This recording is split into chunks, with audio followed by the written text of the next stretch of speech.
中山神灣嘅樓市已經徹底死透，我唔係危言總聽，亦都唔係為咗博流量亂噏24。今日我從房價、成交、庫存、人口、產業、交通、配套、發展商、業主嘅投資價值、二手嘅流通、政策、未來、預期10幾個角度同你逐條解鋪，講清楚神灣嘅樓市點解會行到今時今日呢個地步呢？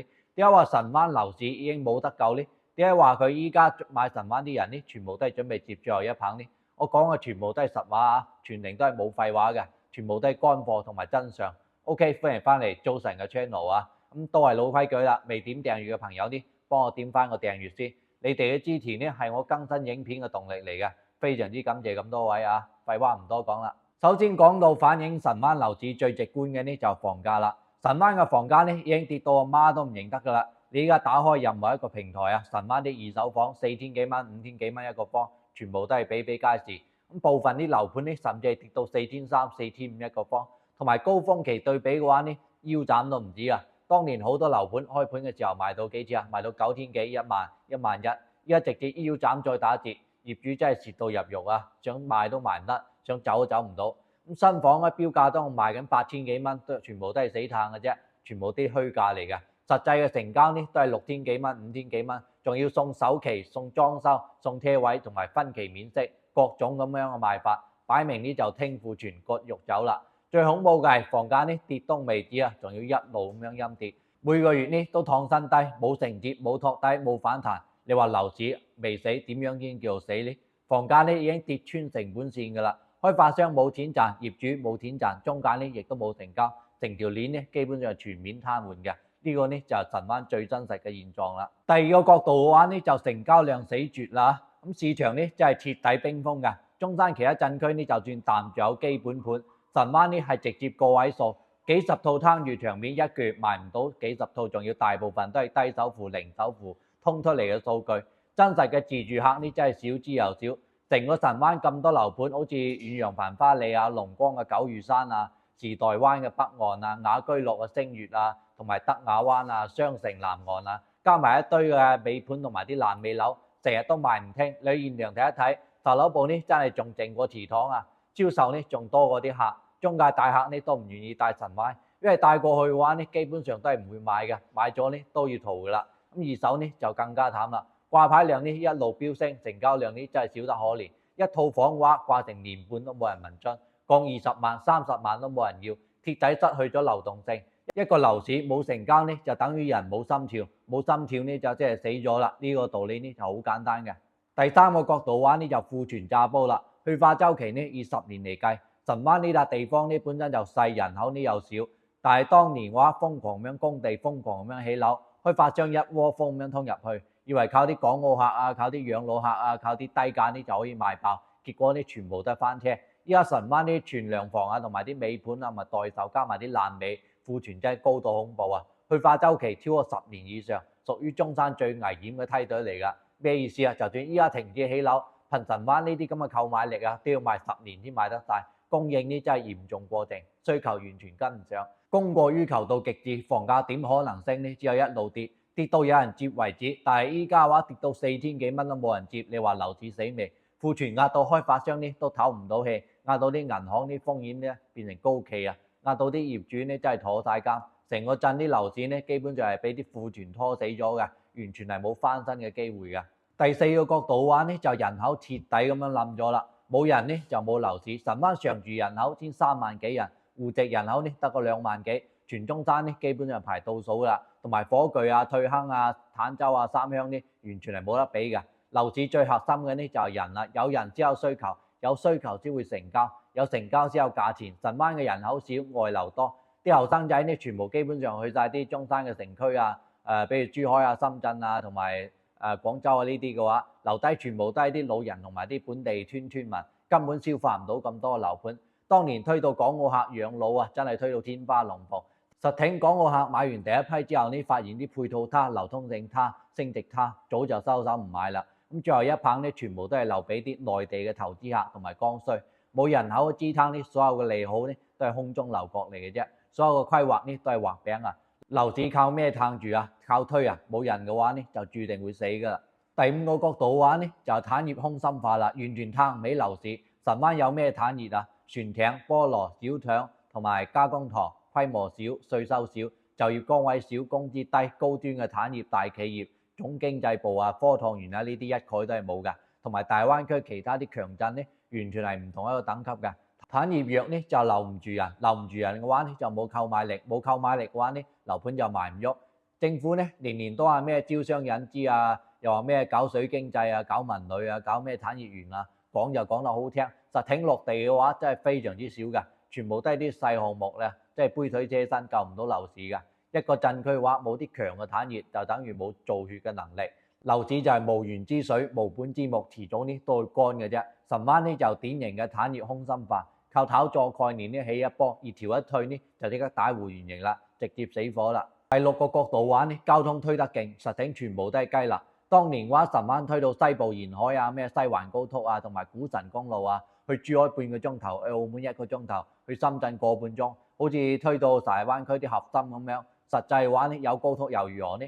交通方便淨係方便你行出去，唔代表人哋會行入嚟。咁神灣呢位置偏僻，遠離啲中山嘅核心，遠離深中通道嘅紅利，遠離珠海嘅核心，屬於兩邊都唔到岸。咁交通嘅話，就算再方便都好啊，都係過路嘅啫，唔會留人。冇地鐵、冇城軌、冇大型嘅樞紐，全部都係公路嘅交通。對於樓市嚟講嘅話呢，完全係唔構成一個利好嘅。好多人以為交通好呢就會升，結果神灣啲交通呢越係完善，房價就越低。因為大家都明白呢度只係路過嘅地方，唔係居住嘅地方啊。交通救唔到死咗嘅樓市啊。第七個角度嘅話呢，就配套真係非常之垃圾啊！生活呢真係非常之唔方便。買嚟自住最緊要係學校、醫院、商場、菜市場、公園、娛樂呢啲。但係神灣啲配套係衰到咩程度呢？大型嘅商業綜合體都冇，好似啲市樣啲多醫院都冇，優質嘅學校又冇，娛樂嘅設施又冇，日常買嘢啊、買餸啊、睇病啊、讀書啊，呢啲全部都係好麻煩㗎。除咗空氣好、山景好、安靜之外，生活便利性全部都係中山倒數嘅。安靜呢係優點，但係過度嘅安靜呢就荒涼，荒涼呢就代表冇人氣，冇人氣呢就代表冇價值。當年推咩濱水新城啊，推咩宜居養老啊，實體住落咗嚟之後先知道，買個餸都要開車，睇病呢都要去板湖啊、去坦洲啊、去珠海。細路仔讀書嘅話，選擇真係非常之少，生活成本呢亦都會變得非常之高，體驗呢都係好差，自住呢都嫌麻煩啊，更加唔好講話投資啊，配套都起唔好，人呢就唔願意嚟，樓市呢就永遠都起唔到，呢個呢就係一個死結嚟嘅。第八個角度嘅話呢，就開發商爆雷爛尾延期，信心呢真係徹底崩塌。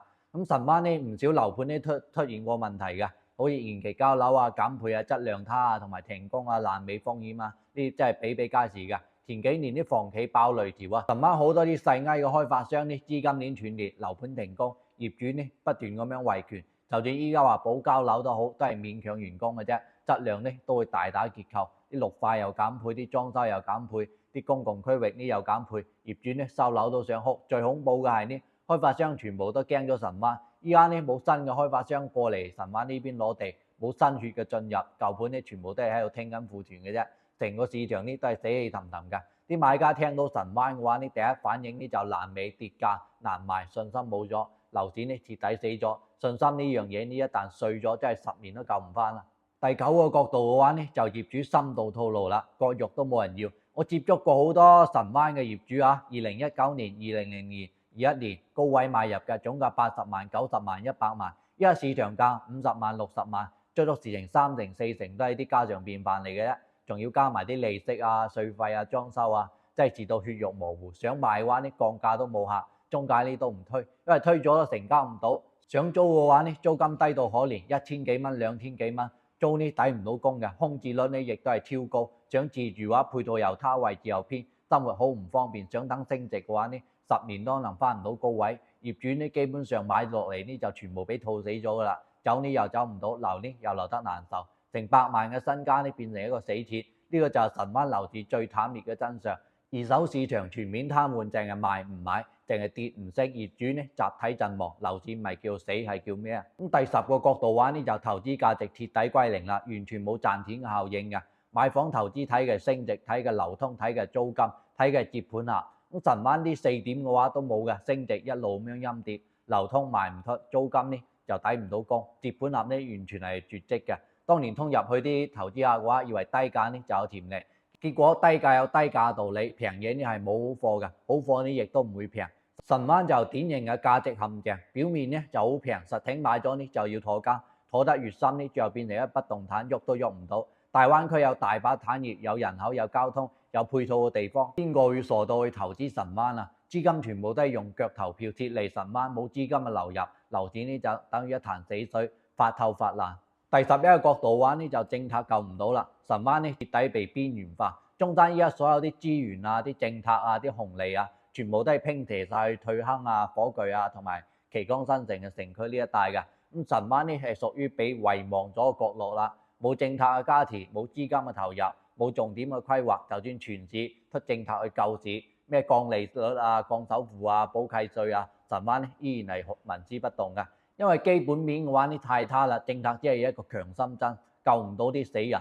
神灣喺中山嘅定位呢就生態郊區、農業鎮、邊緣鎮，唔係經濟核心，唔係人口嘅流入地，唔係重點嘅發展區。邊緣化呢就等於樓市呢被判咗一個死刑，長期陰跌，長期啲冰封，長期都冇人問津。第12個角度話呢，對比周邊嘅鎮區，神灣全面落敗。坦洲呢佢嘅優勢呢就靠住珠海，有人口有流通。三鄉嘅呢就配套成熟，自住盤呢就比較穩嘅，板盤呢都比神灣好啊。咁退坑火炬嘅話呢，佢又靠住深中通道，神灣呢夾喺中間，樣樣都唔夠人哋打。房價呢又跌得最勁，成交呢就最差，庫存量呢就最高，人口亦都係最少，產業呢就最弱，配套呢亦都係最差嘅，完全呢係俾周邊吊打嘅。大灣區分化呢越嚟越嚴重，強鎮呢就只會越嚟越強，弱鎮呢就只會越嚟越弱。神灣呢就最弱嗰一批嚟㗎，所以仲要一路咁樣弱去，冇反轉嘅可能啊！